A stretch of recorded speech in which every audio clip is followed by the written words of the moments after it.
नमस्कार मित्रों, भगवत चर्चा में एक बार फिर आप सबका स्वागत है। हम लोग रोज की तरह आज फिर भगवत गीता के आखिरी अध्याय 18वें अध्याय मोक्ष संन्यास योग नामक अध्याय पे चर्चा करेंगे। 19 श्लोकों तक चर्चा हो चुकी है। स्मरण के लिए फिर से जान लीजिए कि मोक्ष संन्यास योग इस अध्याय का नाम इसलिए रखा गया है क्योंकि मोक्ष मनुष्य के जीवन की वह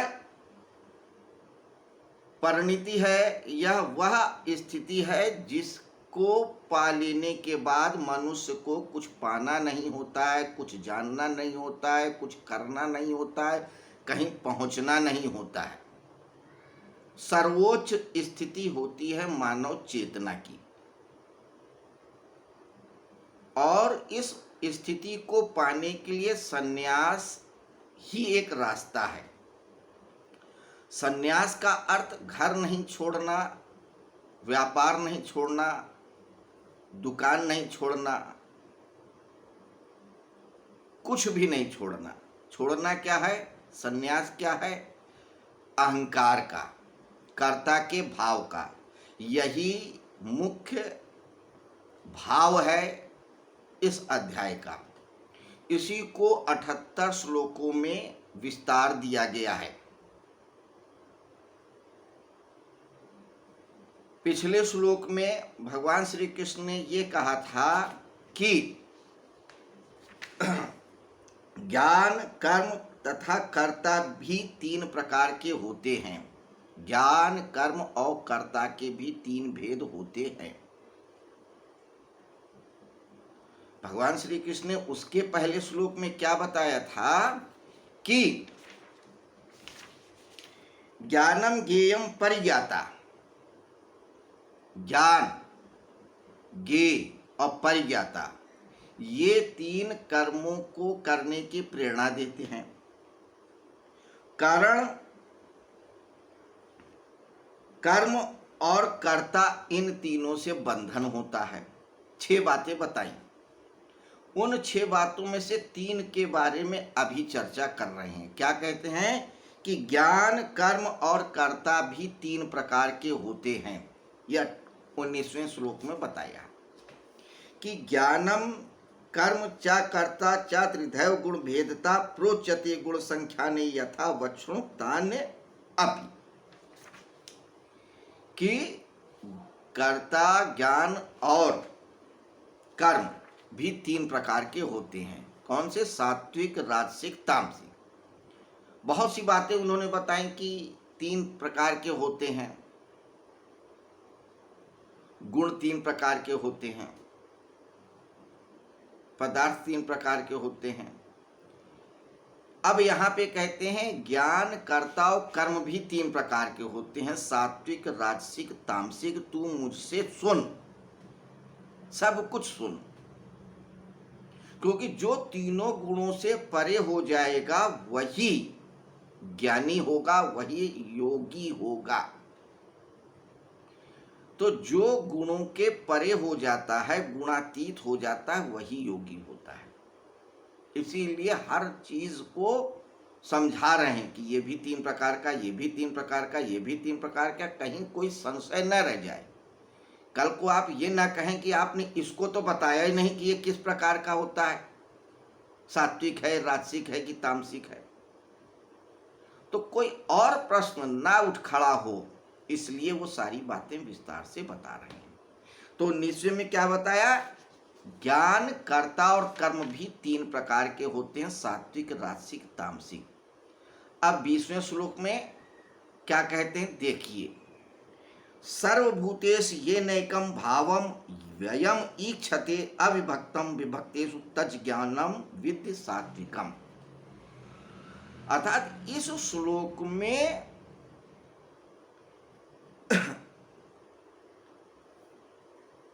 जो भाव है उसको जो ज्ञान है सात्विक कैसे होता है या सात्विक ज्ञान कैसे होता है वो बताया है। तो ज्ञान, कर्ता और कर्म ये तीनों भी तीन तीन प्रकार के होते हैं। तो ज्ञान तीन प्रकार के क्या क्या होते हैं, उसमें पहले ये बता रहे हैं सात्विक बात कि सात्विक ज्ञान क्या होता है, फिर बताएंगे कि राजसिक ज्ञान क्या होता है, फिर तामसिक ज्ञान क्या होता है इसको बताएंगे, फिर कर्म सात्विक क्या होता है, राजसिक क्या होता है, कर्म ये बताएंगे, फिर कर्ता क्या होता है, सात्विक राजसिक तामसिक ये बताएंगे। तो एक एक चीज को उसकी कैटेगरी वाइज बताते चलते हैं। तो इस श्लोक में ज्ञान सात्विक कैसा होता है, सात्विक ज्ञान कैसा होता है समझ लीजिए। 19वें श्लोक में क्या कहा, ज्ञान, कर्ता और कर्म भी तीन प्रकार के होते हैं। ज्ञान, कर्ता और कर्म तीन प्रकार के होते हैं। अब ज्ञान का जो पहला प्रकार है सात्विक, उसको बताया है 20वें श्लोक में। कोई संशय न रह जाए, सुनने में कोई चीज छूट न जाए, इसलिए मैं रिपीट कर रहा हूं, क्योंकि सामान्यतः हम बहुत आलसी भी होते हैं। एक बार सुन लिया, सोचा समझ में आ गया है, अगर नहीं समझ में आया तो वीडियो को रिमाइंड करा के कौन देखे, फिर कभी देख लेंगे, उसका मौका ना मिले। आप एक ही बार में समझ जाए, इसका अर्थ समझ जाए, भावार्थ समझ जाए, बाकी तो बात की बात है। तो सात्विक ज्ञान क्या होता है इस 20वें श्लोक में बताया है।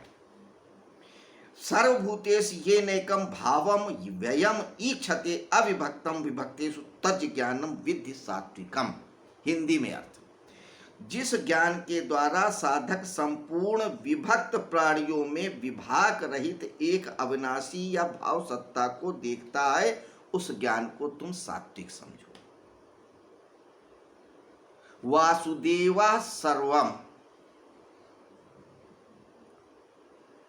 इस श्लोक का भाव समझिए कि सब कुछ वासुदेव है, यानी वो ऊपर वाला जो एक सत्ता है वही परम सत्ता है, बस वही है। वासुदेव का अर्थ सिर्फ कृष्ण से मत लीजिए, यहाँ पे उस परम सत्ता से है जिसको आप मानते हैं अपने धर्म सिद्धांत या किसी भी वैसे मजहब से संप्रदाय से। तो वो जो परम सत्ता है, जो परम ज्ञान है और सात्विक है, वो क्या है कि हम जिस ज्ञान के द्वारा सब वस्तुओं में उसी ईश्वर को, उसी परम सत्ता को देखें, वही सात्विक है। अगर हम गाय देखें, भैंस देखें, कुत्ता देखें, बिल्ली देखें, मनुष्य देखें, राक्षस देखें, देव देखें, भूत देखें, प्रसाद देखें, तारा देखें, पृथ्वी देखें, आकाश देखें, पाताल देखें, सूक्ष्म देखें, महासूक्ष्म देखें, कोई भी तत्व हो, कोई भी पदार्थ हो, कोई भी जीव हो, कहने का अर्थ यही है। उन सब में यही जाने कि वह परम सत्य ही है, वही जो है भिन्न भिन्न रूपों में भाषित होता है या हमको अनुभव में आता है।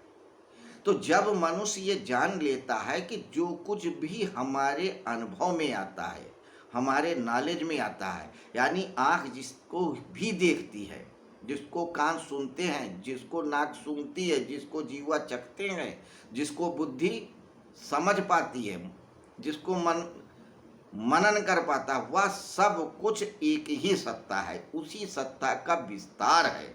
जब सब में उसी सत्ता को देखने लगता है व्यक्ति, तो उस ज्ञान को ही सात्विक ज्ञान कहते हैं। जब मनुष्य हर वस्तु पदार्थ जीव में उस ईश्वर को ही देखने लगता है, तो उस ज्ञान को, उस जानकारी को, उस भाव को ही सात्विक ज्ञान कहते हैं। क्लियर हो गई?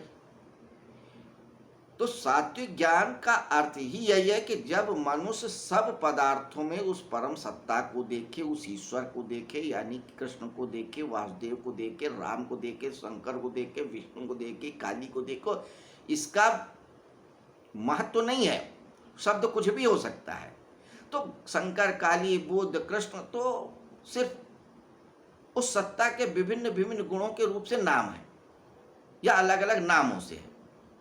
अब कोई पानी को वाटर कहता है, कोई जल कहता है, कोई आब कहता है, तो चाहे आब कहो, चाहे जल कहो, चाहे वाटर कहो, बात एक ही है, पदार्थ एक ही है। तो यहाँ वासुदेव सर्वम का अर्थ ही वही है कि वही परम सत्ता, चाहे उसे कृष्ण के नाम से जानो, राम के नाम से कहो, विष्णु के नाम से कहो, किसी भी नाम से कहो, गुरु के नाम से कहो, पुरुष के नाम से कहो, कुछ भी कहो। तो जब व्यक्ति उसी एक को समझता है कि सब जगह व्याप्त है, तो वो सात्विक ज्ञान है। और जब एक ही सत्ता को देखने लगता है तो फिर कोई द्वंद्व नहीं होता। क्यों? क्योंकि जो मेरे अंदर है वही सामने वाले के अंदर है, वही जो नहीं दिख रहा है उसके अंदर है, उसको अंदर, तीसरे के भी अंदर, सबके पास वही सत्ता है, सब जगह वही सत्ता है। तो कौन किसको मारे, कौन किसको काटे, कौन किससे घृणा करे, कौन किससे प्रेम करे, सब तो वही है। फिर कोई झगड़ा और झंझट ही नहीं है, कोई महाभारत ही नहीं है, क्योंकि सारा झगड़ा और झंझट ही इसी बात का है कि जब हम दूसरे की सत्ता स्वीकार करते हैं कि मैं पांडव हूं, तुम कौरव हो, मैं अच्छा हूं, तुम बुरा हो, मैं राजा हूं, तुम रंक हो, मैं विद्वान हूं, तुम मूर्ख हो। तो जब दूसरे की सत्ता आप समझने लगते हैं, मानने लगते हैं, वहीं द्वंद्व होता है। तो द्वंद्व का अर्थ ही जब दो हो, द्वंद्व शब्द ही दो से बना है, द्वि, द्वंद्व। तो जब दो ही नहीं है तो द्वंद्व ही नहीं है। जब दो होंगे तभी द्वंद्व होगा। तो सूत्र यही कहता है कि सब में एक को देखो, जब एक है तो फिर झगड़ा नहीं है। जो तू है वो मैं हूं, जो मैं हूं वो तू है, तो फिर झगड़ा काहे का? वही सात्विक ध्यान है, वही सात्विक ज्ञान है। अब इस अर्थ से आप राजसिक का भी आप अर्थ लगा सकते होगे, तामसिक का भी लगा लो। आभास तो हुई, क्या समझ तो आ ही गई, क्योंकि इतने श्लोक हम पढ़ चुके, जान चुके। तो क्लियर रूप से फिर समझ लीजिए कि जब मनुष्य सब पदार्थों में, सब जीवों में, सब तत्वों में उस परम सत्ता को ही देखता है, तो इस देखने वाले जो ज्ञान को ही सात्विक ज्ञान कहते हैं। अब राजसिक ज्ञान क्या होता है, तामसिक ज्ञान क्या होता है, ये हम लोग आगे के श्लोकों में देखेंगे, कल की चर्चाओं में या आगे की चर्चाओं में। चलते चलते एक बार फिर से रिवाइज कर लें कि भगवत गीता में 700 श्लोक हैं, 18 अध्याय हैं, 4 लोगों के बीच वार्तालाप है, धृतराष्ट्र, संजय, अर्जुन और भगवान श्री कृष्ण। धृतराष्ट्र अज्ञान के प्रतीक हैं, संजय विवेक या साक्षी भाव के प्रतीक हैं, अर्जुन मनुष्यता के प्रतीक हैं, जो हिलता डुलता द्वंद्व में रहता है, और नारायण सबके परे हैं, जो सर्वज्ञाता है, सर्वज्ञ हैं, जहां कोई द्वंद्व नहीं है। तो ये थी आज की चर्चा। कल हम फिर मिलेंगे नए अध्याय, इसी अध्याय के नए श्लोक पे, 21वें श्लोक पे चर्चा करने के लिए। तब तक के लिए हम आपसे आज्ञा चाहेंगे। नमस्कार, शुभ रात्रि। आप इसी तरह से हमारे साथ बने रहें, चर्चा का आनंद लेते रहें। अभी हम भगवत गीता की प्रथम आवृत्ति कर रहे हैं, जिसमें सिर्फ शब्दार्थ पे जोर दे रहे हैं, क्योंकि हम में से अधिकांश लोगों को पता ही नहीं है कि भगवत गीता में है क्या। बार बार प्रार्थना हम यही कहेंगे आपसे कि अगर आप अपने धर्म के प्रति कोई लगाव रखते हैं, कोई सम्मान रखते हैं, इसे आगे बढ़ता देखना चाहते हैं, या आप स्वयं की उन्नति चाहते हैं, प्रगति चाहते हैं, ज्ञान चाहते हैं, सुख चाहते हैं, शांति चाहते हैं, तो भगवत गीता को पढ़ें, और सिर्फ पढ़ें ही नहीं, समझें भी और जीवन में उतारें भी। खैर, नमस्कार, शुभ रात्रि।